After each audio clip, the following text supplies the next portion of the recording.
चौवालीस स्वाध्याय। मैना प्रबोधन। जब मैंने कुछ सचेष्ट हुई तब अत्यंत क्षोभित होकर विलाप कर तिरस्कार की बातें करने लगी। तो पहले तो उन्होंने व्याकुल अपने पुत्रों की निंदा की, फिर अपनी पुत्री को दुर्वचन कहना आरंभ कर दिया। मैना ने नारद से कहा, हे मुने, पहले तुमने कहा शिव की पार्वती शिव को वरेंगी, इसी से पर्वतराज ने इसको शिव की पूजा कराई। वास्तव में यह उसी का अनर्थकारी फल दिखाई दे रहा है। हे अधम मुनि, हे दुर्बुद्धे, तूने सर्वदा मुझे ठग लिया।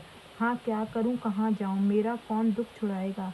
मेरा कुल आदि सब कुछ नष्ट होगा, मेरा जीवन नष्ट हो जाएगा। पता नहीं किस दिव्य महर्षि कहाँ चले गए, मैं उनकी दाढ़ी उखाड़ लूंगी। उस वशिष्ठ की तपस्विनी पत्नी सचमुच बड़ी धूर्ता निकली।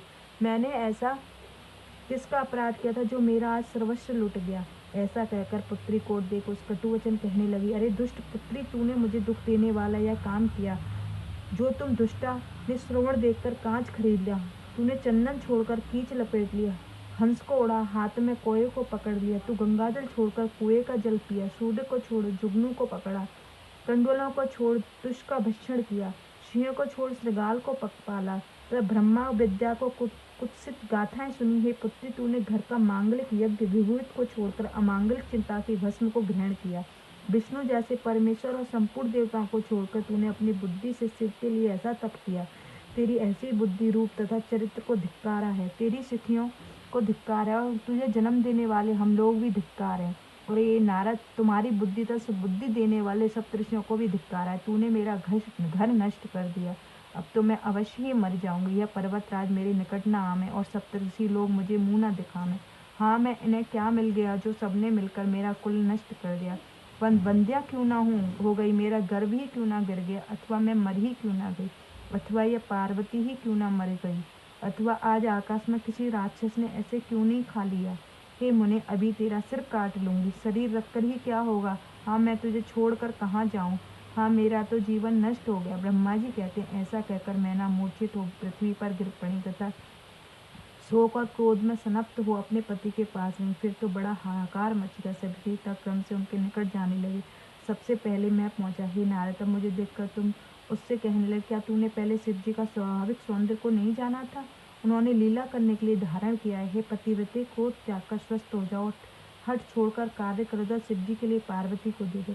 तब तुम्हारी ये बात सुनकर मैना ने तुमसे कहा, यहाँ से हट जाओ, तुम बड़े दुष्ट तथा अधम शिरोमणि हो।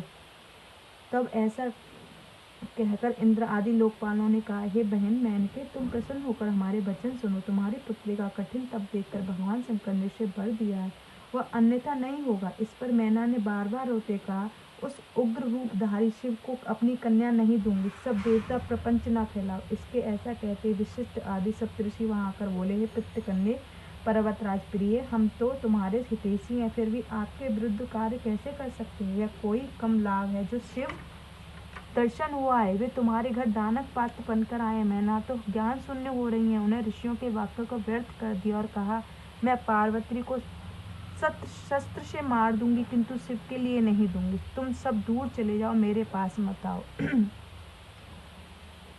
इस वृतांत से वहां हाहाकार मच गया। हिमाचल ने समझाने आए। उन्होंने कहा, प्रिय, क्या तुम नहीं जानती तेरे घर कौन आए हैं? तू उनकी निंदा कर। शिव जी एक ही रूप नहीं है जिसे देखकर तुम व्याकुल हो रही। उनके दिव्य रूप है, वे निग्न अनुग्रह करने वाले, पूज्य के भी पूज्य हैं। दुख त्याग कर उठो, शीघ्र सब कार्य करो। तुमको खिजाने के लिए उन्हें लीलाधारी शंभु ने विकट रूप धारण किया है, किंतु उनका परम महात्म्य देखकर ही मैंने उन्हें तुम्हें अपनी कन्या देने का स्वीकार किया था। अतः उठो, उनको प्रणाम करो। इस पर मैना ने कहा, हे नाथ, तुम मेरे वचन सुनो और वैसा ही करो, क्योंकि तुम योग्य हो। पार्वती को गला बांधकर निशंक नीचे गिरा दो, मैं शंकर के लिए कन्या नहीं दूंगी। अथवा निर्दय होकर इस कन्या को ले जाकर समुद्र में डुबो दो और सुखी हो जाओ, परंतु इस विकट रूपधारी शंकर को अपनी पुत्री ना दूंगी। यह तुम दोगे तो निश्चय ही मैं अपने प्राण त्याग दूंगी। जब मैना ने इस प्रकार वचनों का हट पकड़ लिया, तब पार्वती स्वयं आकर उनसे मनोहर वचन बोली, हे माता, तुम्हारी शुद्ध बुद्धि विपरीत क्यों हो गई है? तुमको एक परम धर्मज्ञा थी, फिर धर्म को क्यों त्यागती हो?